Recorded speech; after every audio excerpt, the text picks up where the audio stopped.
આજે અમે પોલીસ ભરતી બોર્ડની જે સમસ્યાઓ છે, પરીક્ષા જે લેવાઈ છે એના બેઝ ઉપર માનનીય મુખ્યમંત્રી શ્રી અને એમના જે અંગત સચિવ હોય એમને મળવા માટેનો પ્રયત્ન કરેલો. અમે 11 વાગે ગયા હતો, તો 11 વાગ્યાથી લઈ અને અમને એવું કીધેલું કે 4-4:30 વાગે આવશે. લગભગ 5:30-6 વાગ્યા સુધીમાં ત્યાં એક આઈપીએસ જે અંગત સચિવના અંડરમાં કદાચ ગૃહમાં કામ કરતા હશે એમને મળવા ગયા. તેમને વાત કરી કે પોલીસ ભરતી બોર્ડે જે 40%નો ક્રાઇટેરિયા રાખ્યો છે એ 40%ના ક્રાઇટેરિયા પ્રમાણે કદાચ CCE ગ્રુપ એની જે પરીક્ષા લેવાઈ એનું મારી પાસે ઓફિશિયલ ગેઝેટ છે જે સરકારે આપેલું છે.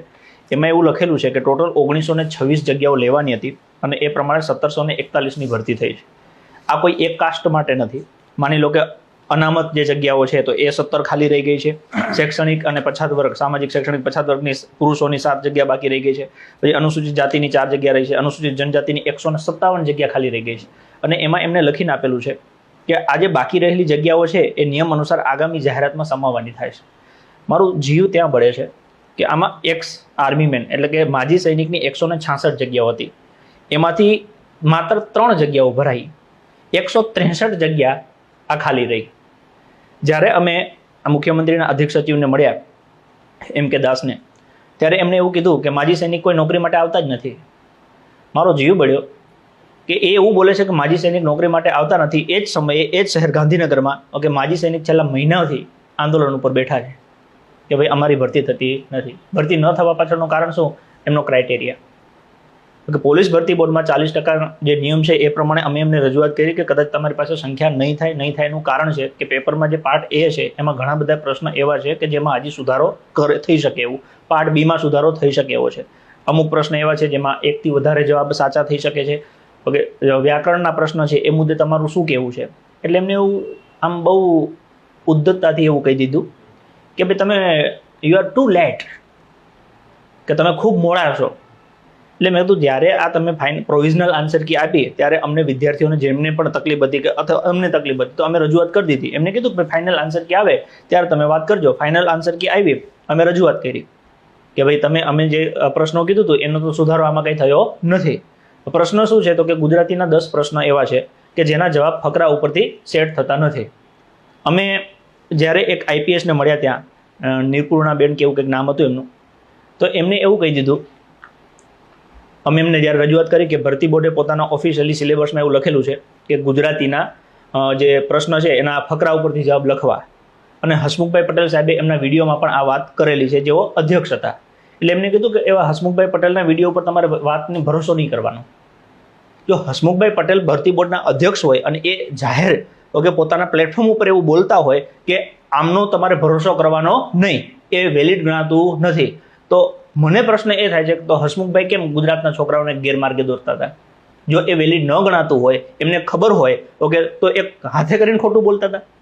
એટલે અમે જેવું એમનું પત્યું એટલે તરત હસમુખભાઈ પટેલને મળવા ગયા અને એમને કીધું કે સાહેબ તમે આ બોલ્યા છો ઓકે, એ આ લોકો ના પાડે છે તો કે હું ભરતી બોર્ડના નીતિ નિયમ પ્રમાણે જે થતું હતું ને એ જ બોલ્યો છું. એટલે જો ભરતી બોર્ડના નિયમ સાચા હોય તો એનો મતલબ કે હસમુખ પટેલ સાહેબ સાચા છે. તો ભરતી અત્યારે જે આ M.K. દાસ સાહેબની એમની ટીમ છે અથવા તો અત્યારનું જે ભરતી બોર્ડ છે, નિર્જા ગોટરુ સાહેબ જે સંભાળે છે ઓકે, એમને ચોક્કસપણે ભૂલ કરેલી છે અને એ ભૂલ ન સ્વીકારવી પડે એટલે હસમુખ પટેલ સાહેબના માથે ઓકે એ નાખે છે. બીજો પ્રશ્ન મને એવું થાય છે કે જો હસમુખ પટેલ બોલ્યા હોય અને એ વેલિડ ન ગણાતું હોય તો નરેન્દ્રભાઈ મોદીએ પોતાના પ્લેટફોર્મ ઉપર એવું કીધેલું છે કે ઓપરેશન સિંદૂર થયેલું છે. તો એ એમને પોતાના નરેન્દ્ર મોદી નામના યુટ્યુબ ઉપર જ નાખેલું છે.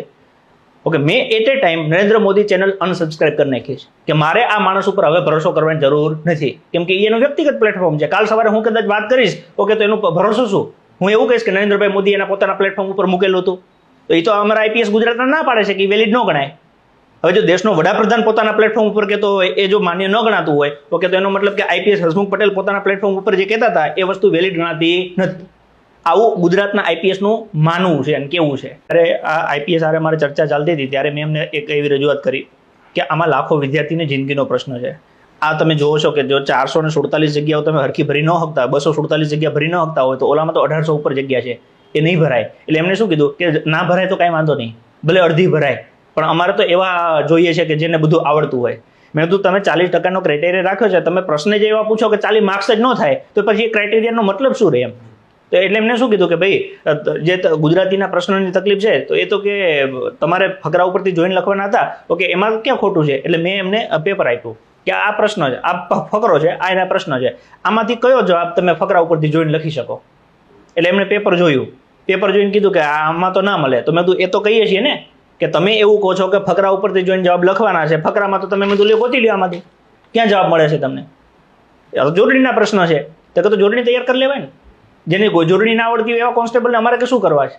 હવે જો એને એવું હોય કે જોડણી ન આવડતા હોય એવા કોન્સ્ટેબલને શું કરવા છે, તો હું એવું કહું છું જેને ગુજરાતી ના આવડતું હોય એવા આઈપીએસને ગુજરાતી શું કરવું છે?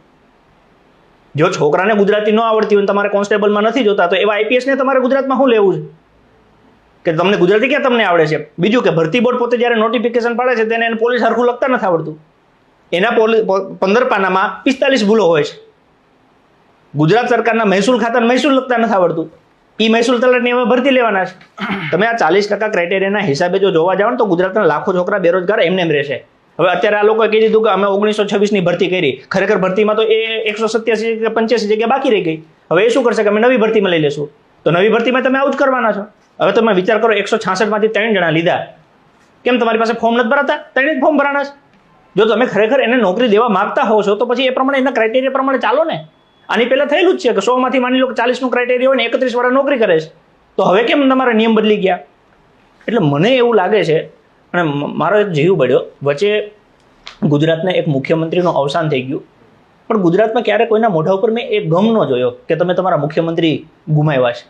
એનું કારણ મને આજે ખબર પડી કે આ સરકાર છે ને, મારા જેવા વ્યક્તિ કે જેની આ સમાજને ઘણું બધું દીધું છે, ઓકે, એને જો સાંભળતી ન હોય, એની વાત ઉડાડી દેતી હોય. આજે હું જાતો હોઈશ તો કાંઈક સમજીને જાતો હોઈશ ને, ઓકે, જો મારી વાત ઉડાડી દેતા હોય તો સામાન્ય માણસને તો મેં એવું નક્કી કરી લીધું કે મને નથી લાગતું કે જિંદગીમાં ગુજરાતી કોઈ પણ સામાન્ય માણસ પોતાની વાત લઈને ત્યાં જાય અને એને કોઈ સાંભળવા તૈયાર હોય.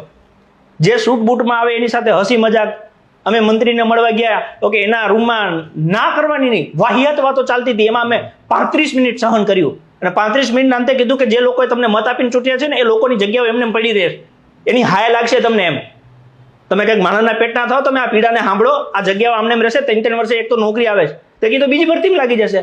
અરે ભાઈ, જેને ઉંમર થઈ ગઈ હોય હવે બીજી ભરતીમાં ક્યાંથી લાગશે? આ ભરતી તો પૂરી કરો તમે વ્યવસ્થિત. અને વાહિયાત વાતો એમની પાસે 35 મિનિટ 40 મિનિટ બેહવાનો સમય છે, ઓકે, અમારી માત્ર 2 મિનિટ સાંભળી, 2 મિનિટમાં એ મૂકી દીધું. અમે બેઠા હતા એ દરમિયાન અમે જોયું કે 15મી ઓગસ્ટે નેતાએ શું બોલવાનું, ઓકે, એનું ભાષણ લખીને એને આપ્યું હતું. તો એને શું કીધું, ઓહો આટલું બધું ભાષણ. હવે જે કેબિનેટ કક્ષાનો મંત્રી જો 15મી ઓગસ્ટે શું આ રાજ્યના લોકોને સંબોધન કરાય, ઓકે, એને એ સંબોધનની જો ખબર ન પડતી હોય, એને ભાષણ લખીને તૈયાર મળતું હોય, એ નક્કી કરશે કે ગુજરાતમાં કોણ નોકરી કરશે ને કોણ નોકરી નહીં કરે.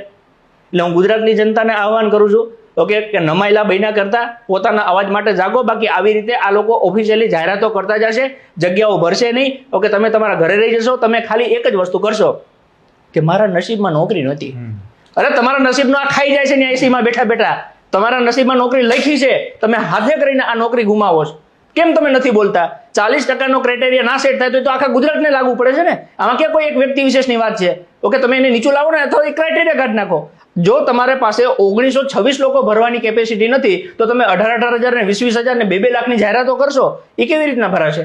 શિક્ષકોની ભરતીમાં આપણે જોઈ લીધું કે જે વેકેન્સી પડી હતી એ વેકેન્સીમાં 2500 જગ્યા ખાલી રહી. ઓકે, આ સીસીની જગ્યામાં આપણે જોઈએ છીએ, તો પોલીસ કોન્સ્ટેબલમાં શું થશે? તમારે સારા લોકો જોઈએ છે, આપણે ના નથી. દર વર્ષે ભરતી કરો. યુપીએસસી જેવું બોર્ડ દર વર્ષે આખા દેશમાં ભરતી કરી શકતું હોય, એક્ઝેક્ટ તારીખ આપે, પરીક્ષા લે, રિઝલ્ટ આપે, એમાં કોઈ વાંધો વચકો ન આવવા દે અને આખી ભરતી પ્રક્રિયા યુપીએસસી દેશમાં કરી શકે તો ગુજરાત રાજ્યમાં કેમ ન થાય? કેમ કે અહીંયા જે મંત્રીઓ છે, ધારાસભ્ય છે, ઓકે, એ બધા ગધેડા જેવા લાગે છે. બુદ્ધિનો સાંટો હોય એવું કોઈને ખબર નથી પડતી. અને એનું કારણ છે કેમ કે એ બધાના પરિવારમાં કોઈ સરકારી નોકરીની તૈયારી કરતું નથી. ગુજરાતના યુવાનોની પીડાને ખબર નથી. બાકી જો માણસના પેટના હોય ને તો એ સંવેદના સમજે કે આ છોકરાઓ 400 કિલોમીટરથી દૂરથી અમારે હું થોબડું જોવા આવે છે, એ તો એનું મોઢું જોવા નથી આવતા. એને એની પોતાની પીડા, એ વેદના રજૂ કરવા આવે છે કે અમારા બાપાએ પેટે પાટા બાંધીને અમને દિવસ રાત ભણાવ્યા છે, મજૂરી કરીને ભણાવ્યા છે, અને અત્યારે અમારી મહેનતો કોઈ ખાઈ જાય છે. એટલા માટે ખાઈ જાય છે કે એનામાં બુદ્ધિનો છાંટો નથી. જે ભરતી બોર્ડના અધ્યક્ષ ઓફિશિયલી લખીને આપે છે કે ફકરા ઉપરથી જવાબ લખવાના છે, એ કહે છે વિડીયોમાં કે ફકરા ઉપરથી જવાબ લખવાના છે, એની જગ્યાએ એ જ પોઝિશન ઉપર બીજો માણસ આવે છે અને ગુજરાતીની જોડણીના પ્રશ્ન પૂછી નાખે છે. એ એવું કહે છે કે ઓલા નહીં માનવાનો. અરે એનું નથી માનવું, આ લખેલું છે એનું શું કે ફકરા ઉપરથી જવાબ લાવવાના છે. સમજવા તૈયાર નથી. બોલો આવી નાની એક વાત